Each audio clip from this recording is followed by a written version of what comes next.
Aujourd'hui, on va regarder un extrait de Europe 1 qui nous explique que les médias de gauche accusent les médias de droite d'instrumentaliser les faits divers.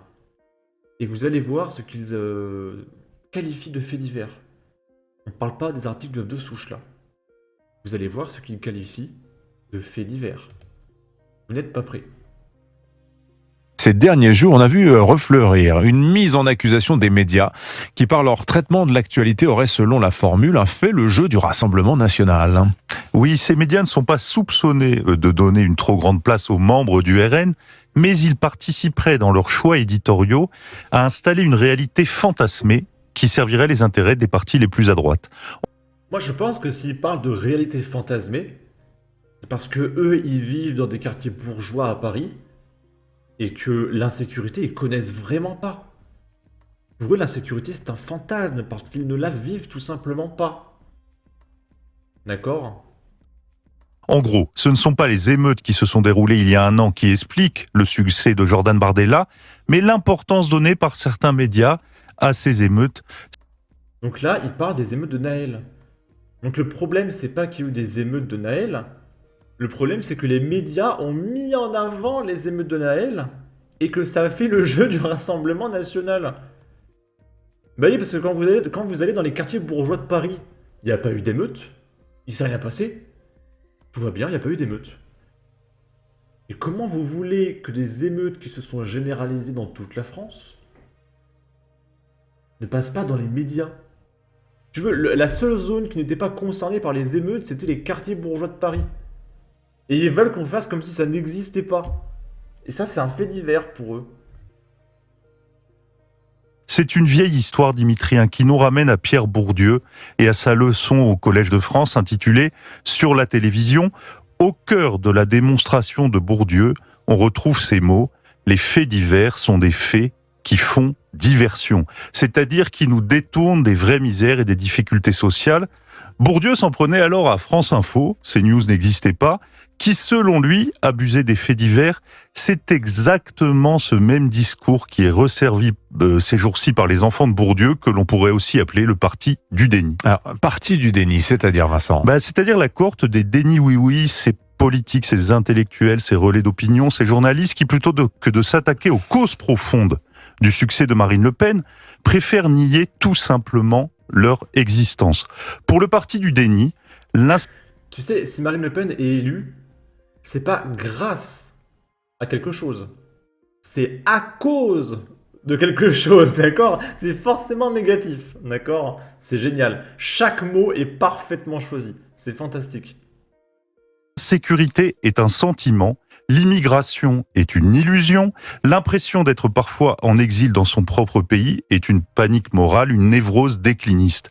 Toujours dans la lignée de Pierre Bourdieu, le parti du déni traque les violences symboliques, les micro-agressions qu'il impute le plus souvent à la bourgeoisie, mais il ne trouve aucune signification sociale ou politique aux violences réelles, aux macro-agressions qui pourtant se multiplient dans le pays.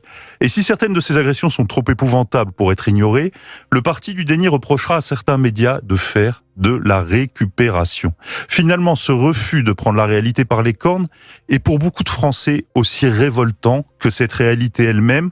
C'est parce que les représentants politiques ou médiatiques refusent de voir ce que vivent les représentés que ces derniers crient de plus en plus fort. Mais ces dernières semaines, Vincent, l'insécurité a été au cœur de l'actualité médiatique. Pas chez tout le monde.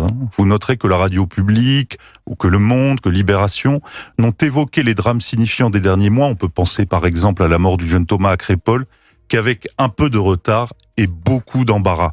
Mais c'est vrai qu'ailleurs, la réalité était tellement criante qu'elle s'est imposée au récit médiatique. Et c'est ça que ne comprennent pas les contempteurs d'un certain nombre de médias privés. Ce ne sont pas ces médias qui façonnent l'opinion des Français. C'est l'opinion des Français qui permet le succès spectaculaire de ces médias. Pourquoi ? Parce que les Français y retrouvent enfin ce qu'ils vivent, ce qu'ils craignent et ce qu'ils espèrent. Il est arrivé qu'on le reproche au Figaro ou à Europe 1 de privilégier les faits divers qui illustreraient la faillite de l'intégration ou le fondement de l'autorité. Mais c'est malheureusement le contraire.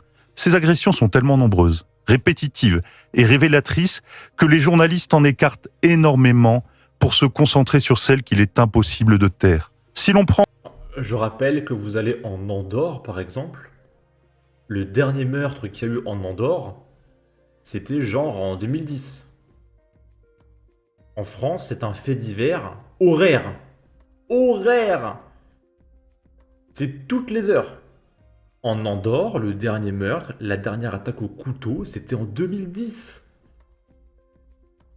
Est-ce que ce serait possible que la France, ce soit comme l'Andorre en termes de sécurité? C'est juste une question. Pourquoi en France c'est un fait divers?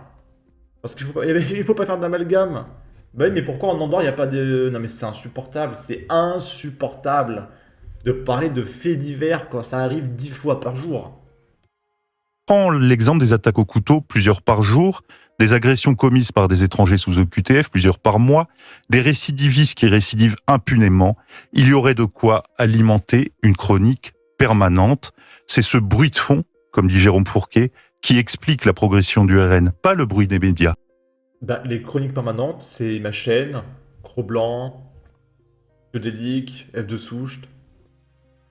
Il y a tellement de faits divers qu'on peut faire du contenu tous les jours. Délic, il fait 10 vidéos de 20 minutes tous les jours. Donc c'est que c'est pas si anecdotique s'il peut faire 200 minutes de vidéos par jour sur ça.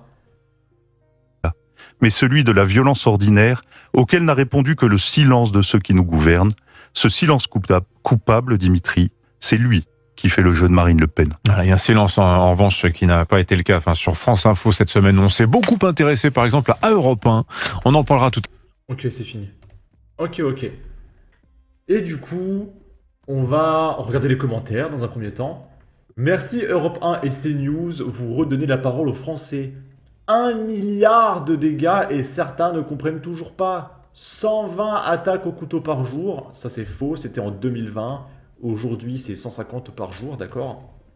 Il est certain qu'il n'est plus possible de cacher l'insécurité. Les faits divers n'en demeurent pas pour autant des faits réels. France Inter, Le Monde, Libé, il faut s'en débarrasser à jamais. Et du coup, on va regarder des faits divers qui se passent dans la vraie vie, qui n'arrivent pas en Andorre. En Andorre, le moindre article de F de souche, c'est une fois tous les 10 ans. Hein. Mais vas-y, il n'y a pas de problème en France, tout va bien en France. Là, on est à Montpellier, dans le 34. Table et chaises cassées, portes fracturées, savon liquide dans l'aquarium, donc le poisson est sûrement mort, peinture sur les murs, mobilier, photocopieuse et ordinateur dégradé, 5 classes de l'école Armstrong vandalisées. Est-ce que ça arrive en Andorre, ça? 5 classes de l'école Armstrong vandalisées à Montpellier, dans l'Hérault. Et là, il se répète, ok. Mais aussi un vidéoprojecteur, 3 ordinateurs fixes, 2 photocopieuses et plusieurs ventilateurs suspendus au plafond dans 5 classes, dont la salle des professeurs vandalisée gratuitement. Je rappelle que les écoles, c'est payé par l'État, et que tout ça, ça sera payé avec vos impôts. C'est le terrible spectacle qu'a découvert le personnel de l'école élémentaire Louis Armstrong au Petit Bar ce lundi 1er juillet au matin. Un ordinateur portable aurait aussi été volé. Selon les informations du Midi Libre, dans la nuit du 27 au 28 juin, l'établissement avait déjà été visité. 2 ordinateurs, 2 caméras HUE et une enceinte avaient alors été dérobés. Parce qu'ils étaient pauvres, ils étaient en difficulté, d'accord? Il manquait de moyens. C'est pour ça qu'ils volent des caméras HUE, évidemment. Ils n'ont pas volé la cantine, hein, s'ils avaient vraiment faim. On se demande qui a bien pu commettre de tels actes en toute tranquillité et en toute impunité. Montpellier n'est plus ce que c'était. Les enfants des électeurs NFP. Dans un pays normal, les auteurs seraient retrouvés, devraient tout réparer et les parents sanctionnés. Mais bon, j'ai bien dit dans un pays normal.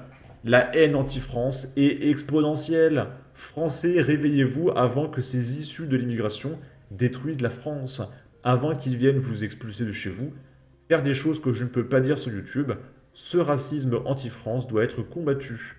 Les pauvres s'en prennent à l'école, c'est scandaleux. Il a écrit sans prendre. Ok. Ici, on est à Marseille. Attaque au couteau sur fond d'extorsion de fonds. 3 blessés, dont 2 avec pronostic vital engagé, tous issus de la communauté Rome. 3 hommes âgés de 19 et 30 ans ont été agressés au couteau ce lundi 1er juillet, vers 21 h, quartier Saint-Louis, dans le 15e arrondissement de Marseille. Ils ont d'abord été percutés par un véhicule avant d'être poignardés. 2 des 3 victimes ont un pronostic vital engagé, et le 3e est en urgence absolue. Ces agressions auraient pour fond une possible histoire d'extorsion de fonds qui tourne mal, indique une source policière. Vers 21 h, ce lundi 1er juillet, ils font que de se répéter. Ok.